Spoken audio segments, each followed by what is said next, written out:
Welcome back, fellow wannabe writers. This is the third lecture in the Taking Brandon Sanderson's writing course series, Worldbuilding. If you're new and you want to follow along, I did plot, outlining, 2 writing sessions, all incorporating lessons from Brandon Sanderson's writing lectures. And today I want to do the worldbuilding lectures. There are 2 worldbuilding lectures and there is a Q&A. And I'm combining all of those things into this one video and really just focusing on the most important things, because it turns out that world building isn't as easy as you would think it is, or I thought it was. Okay, so the first thing I want to apply from the lessons is the core concept. It's basically the idea that you start your world with 1 or 2 good ideas and build it from there. So that could be you have a unique idea for a magic system, you have a cool technology that you want to explore, you have a world map, or there's a particular cultural tradition that is interesting to you. To make all of this world building and the concept in it easier for myself, I'm going to use Attack on Titan as the example for how it's applied there, because it's a very distinct world. I know the story very well, and a lot of the stuff that we're looking at right now in terms of the exercises are very distinctly featured in Attack on Titan. They're very much in the world in there, so it's easy to use as an example. So taking the core concept and how it's done in Attack on Titan. In Attack on Titan, the core concept is the monster. So the starting point was the Titans, those man-eating monsters. Where do they come from? What do they want? And while the core concept itself is something that Brandon Sanderson talks about in the lectures, it's not one of his laws for building a magic system. But there is one law that he mentions, which is law 0, which is basically always err on the side of what is awesome. So basically, we can apply this law here and use this whole thing of taking an idea that you yourself find very awesome and very interesting to pursue as the starting point of whatever it is that you want to make the cornerstone of your magic system. So I thought about this one a lot and I struggled with it a lot, because the thing that I want to focus on is fairly complicated because I don't know much about it. The magic system that I'm interested in was basically reverse engineered from the time travel that I already had. So I had this concept of the time travel where people who gain this ability can shift back into their younger selves' bodies. And how does this work, right? Then the second part of the story that I had was this chosen one who is immune to those creatures that invade the world, and how is this person immune? And both of those things I basically arrived at genetic modification, and using that as basically the explanation, the reason why time travelers are able to revert to an earlier state in their life is because they have this genetic modification. So that's the starting point that combines basically 2 aspects of the story that I already have, and that's the magic system that I want to explore.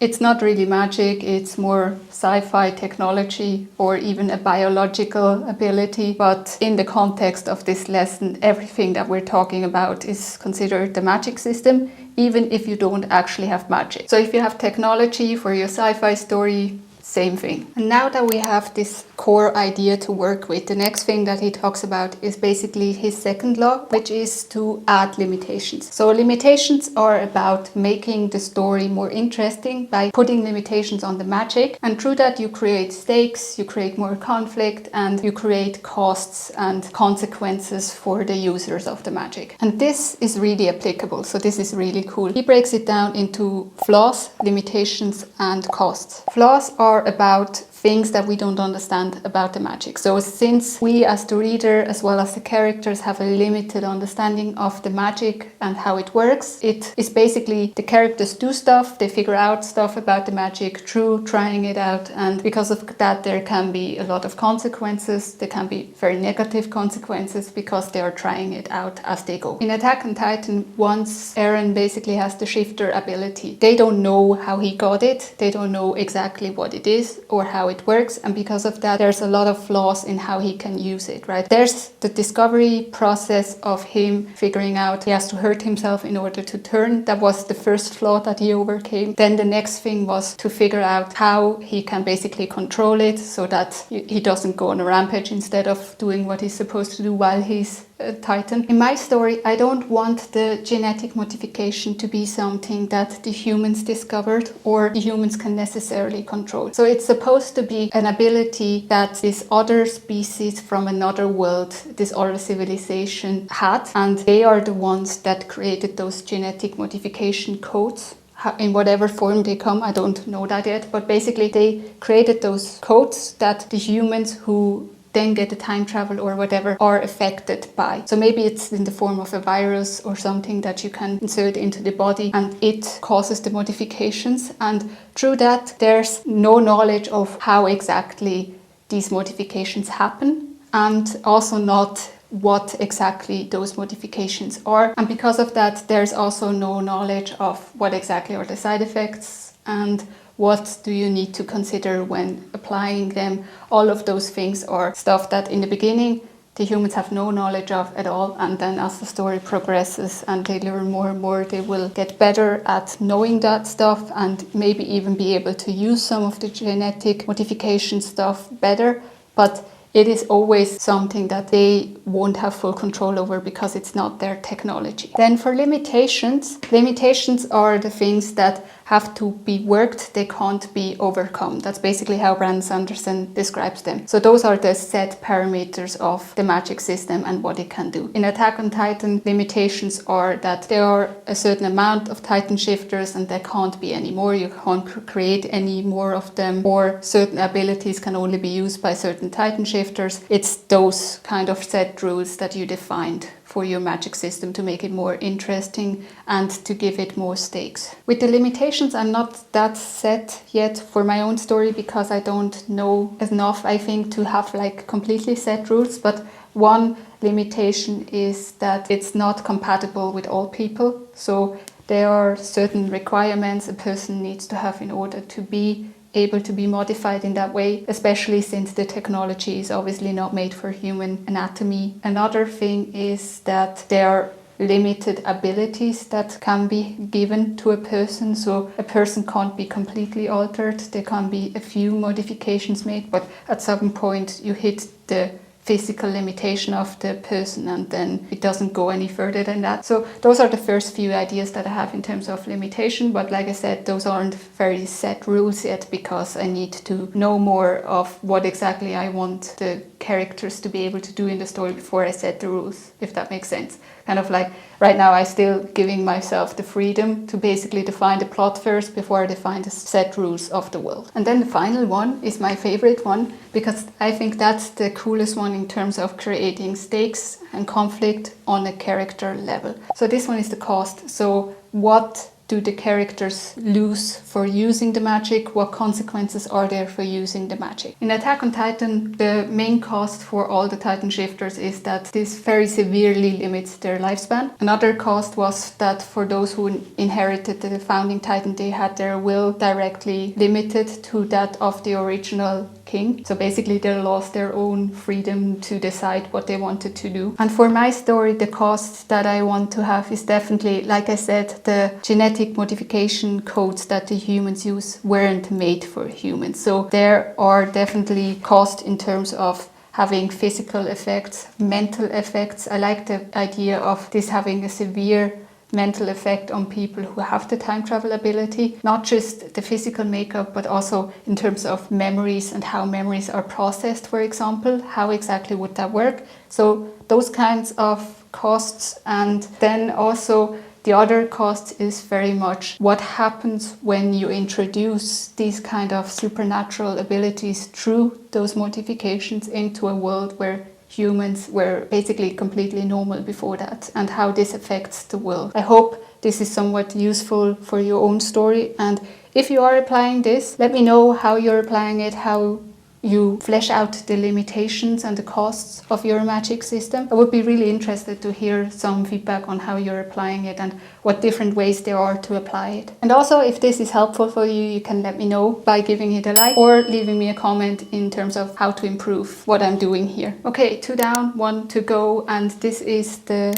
first law of Brandon Sanderson's Building Magic Systems. How do we now tell the reader what they need to know about our magic system and what do we not tell them. What do we tell at the beginning and what will we tell later on to make it the most engaging magic system that we can present. And to do this, what you basically have to decide is what aspects of your magic system are hard magic and what are soft magic. So soft magic is where we don't know that much about how the magic works or what it can do, and because of that we can't really predict what the consequences of using it would be. And in hard magic it's very clear set out rules for the magic, and the reader know very well what would happen if the magic is used in a certain way. Both of those systems have their use in telling the story, and what you want to do is basically define when to use which for which aspect of your story. So soft magic, where it isn't really clear how the magic works, is all about creating this sense of wonder, this sense of intrigue. In a sci-fi or horror story, I would imagine it's also how you create this sense of unease, of fear, by basically not telling the reader exactly how something works. You let their imagination do the work. And with the hard magic, it's all about problem solving. So you basically give the characters a tool for how to solve their problems, and because the readers know how this magic works, they know how this tool is going to work, and that's the cool aspect of it. Seeing how the characters use the magic to solve their problem in creative ways. So in Attack on Titan, a lot of how the Titans work starts out as soft magic. As the mystery is basically solved of what are the Titans and what do they want, we get more and more information on how the Titan ability works. Which is also what Brandon Sanderson talked about in his lecture, that in the beginning of the story you're probably more leaning towards soft magic, where basically there's this sense of wonder still, and as the story goes on it starts to shift more towards hard magic as you explain more of the rules. So in Attack on Titan, as the story starts, one thing that could be considered hard magic that we know fairly early on and is directly explained to us is that the Titans can regenerate, and the other thing is that the only way to kill them is to cut specific points at their neck. Those are all hard aspects to the Titan magic system that we are told right away, but obviously because we don't really know much more, we don't really know how to use those things as clues to solve the puzzle. So based on that, I now have to figure out basically what aspects of my story do I want to have the reader know right from the beginning, right? One thing that I want them to know from the beginning is that the time travel ability is from some sort of other civilization, and that the humans acquired it by injecting themselves with some sort of substance that they got from this other civilization. One major question that I will have to come back to at some point is why would they go into an alien world and inject themselves randomly with alien technology? But not a problem for today, but a major plot problem to come back to. But yeah, that's the first thing that I know in the beginning of the story, is that the humans gain certain abilities through alien technology. That doesn't explain anything about the central magic system and genetic modification or anything like that, right? Does that have to be in there as already? Another question probably for the writing part and the exposition part is, do I have to explain at the beginning that it has something to do with genetic modification, or is it still a mystery question that gets answered later on? I think that could actually be something that is solved in the future storyline already, that they acquire this technology and they figure out that it is genetic modification and they know what it can do potentially. So they take it with them, and then when they get very desperate, that's when they use it. And that basically already explains that there is this genetic modification that can cause time travel, which then very much opens the horizon of the question, what else can be achieved through genetic modification? So that's the first hard magic thing that I will do, basically establishing that genetic modification can give humans time travel abilities.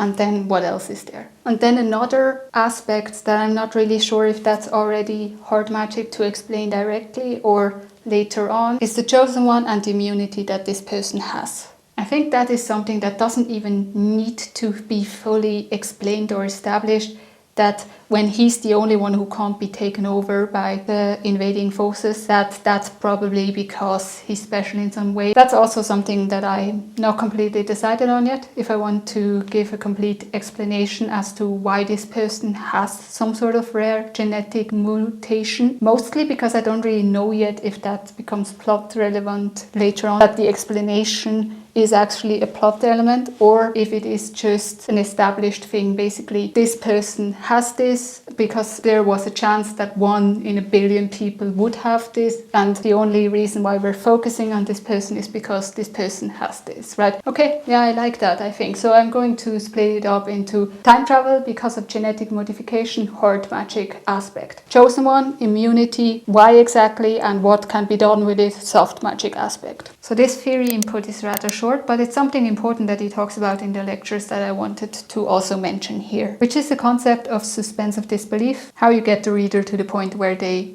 like listening to you making up stuff that doesn't exist. And to do this, there are basically 2 aspects to it. There's the internal logic and there's the external logic, basically meaning that within your world there are rules of how this world works. That's the internal story logic. Does something that you create in the world make sense in terms of the overall internal story logic? Could it happen within the rules of your world? And the external logic is how we understand our world, the real world, real physical laws, basically our understanding of our reality. So a reader will believe that something in your world is possible if you set up the world that within your world it is possible. But if you tell something that hasn't been set up in your world as possible and is now a factor in it, that breaks the rule of the internal logic of your world, and then it gets to be that thing that the reader doesn't believe anymore and which ruins the story for them or just sours them on the story. So basically what this is the question of, do you have to go and take your world and figure out everything that it perfectly plays into each other, or rather do you have to take your concepts and make them perfectly fit to our understanding of what is possible? So if I have time travel in this world, do I have to go and look at all the theories of time travel, like the real theories of time travel, not the fictional ones, and basically mold my time travel according to the rules of physics so that it could possibly happen in our world? The answer is no. I don't have to create time travel that would make sense in our world. I have to create time travel that makes sense in the story world. And to do this, he mentions a few things in the lectures. First off, he's asked in one of the lectures, if you have, let's say, time travel, and you have to decide which logic is more important. Do I create time travel that is, in terms of our world, completely absurd but makes sense in the logic of the story world? Or should I focus on a time travel that could work in our world, that plays to the rules of our physical world? How do I choose which of the 2 is the better approach? Brandon Sanderson's answer is that if you have like this question where you have to choose one of the 2, always err on the side of internal logic. It is more important to make your world feel like it could happen in it than having time travel that makes sense to our world and plays according to our rules. Because the thing that you're doing, obviously, is you're telling a fictional story. It's all about the story experience. One way to create this internal logic is to play into genre conventions. So he mentions in the lectures that, for example, if you have a vampire in your story and at some point the vampire drinks blood and because of that heals his wounds, the reader will believe that because vampires drink blood and they are immortal and stuff. So it doesn't really matter if you establish that they can heal from that or not. It seems to make sense for the reader because that's very in line with the genre conventions of vampires. So basically the work for making the reader believe that this is possible has already been done for you by all the vampires that came before that played into similar abilities. But obviously this also means to keep in mind genre conventions when you're doing something completely different, because the reader will have a predefined notion of what vampires can do, and if you don't break all those notions so that the readers don't cling to them, then that can very much cause them to fall out of the story because it doesn't seem believable to them that this vampire owns a tanning salon and is basically a regular guest in his own salon. So that was the second thing that he talked about. To do this is the playing into hard magic, where you very much clearly establish the rules of what the magic can do, and through that you also establish the internal logic, and basically the reader believes that your magic can do this because you established that your magic can do this and you showed in detail what it can do. So that's another way of playing into the internal logic. And then something that I thought of myself, which you might want to also consider, is that I think that in absence of giving the reader internal logic, they will resort back to external logic. So if you don't explain that gravity is different in your world, then the reader will assume that gravity works according to our gravity, which then becomes an issue when your character suddenly flies away in the middle of a fight scene. So having this starting point for the world, this week's writing session is a bit different than the ones that came before. In the lectures, he talks a lot about world building and how to convey to the reader what the world is like without info dumping, and using the world to enhance the story, using characters to describe the world and make us feel the world. And that's what I want to focus on this week in the writing session. So it's more interactive than the last two were, because there are certain exercises that I want to apply in the writing session. And as always, if you are interested in continuing with this series, there are two options for you. So you can either go here if you want to go to the writing session, which will be out next Monday, or you can go here if you want to go to the last lecture, which is all about character.